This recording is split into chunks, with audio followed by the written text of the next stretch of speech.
మీ అబ్బాయి గారు డాబా మీద వెన్నెల్లో కూర్చొని అకౌంట్ చూసుకుంటామన్నారు. దిండు బెడ్షీట్ తీసుకురామన్నారు. అమ్మా తలగడా ఆ తలగడాలో అమ్మా తలగడ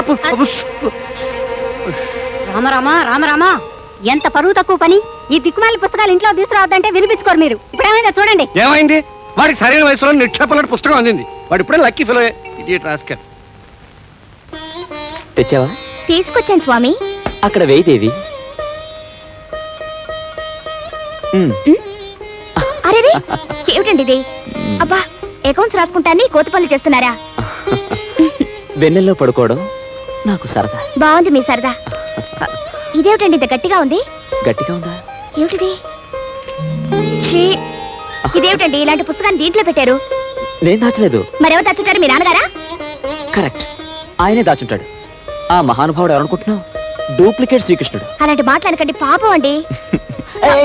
ఏమిటా పని? ఏ మన కార్యక్రమానికి బ్యూటిఫుల్ కలర్ ఇవ్వడానికి ఈ పుస్తకం మంచి చేతికి వచ్చింది. చూడు, కమ్ ఆన్, చూడు. ఏమిటి ఆలోచిస్తున్నారు? బాధపడుతున్నాను. దేనికి? ఆలోచిస్తూ బాధపడుతున్నాను. అబ్బా, ఎందుకని అడగవే? ఎందుకు? నిక్షేపంలాంటి నా పుస్తకం కాస్త దగ్గర జరగవా? మన బెడ్రూమ్. చెప్పండి. ఇప్పుడు మన వాడు ఆ పుస్తకంలో ఏ పేజీ చూస్తుంటాడా అని. ఊరుకోండి.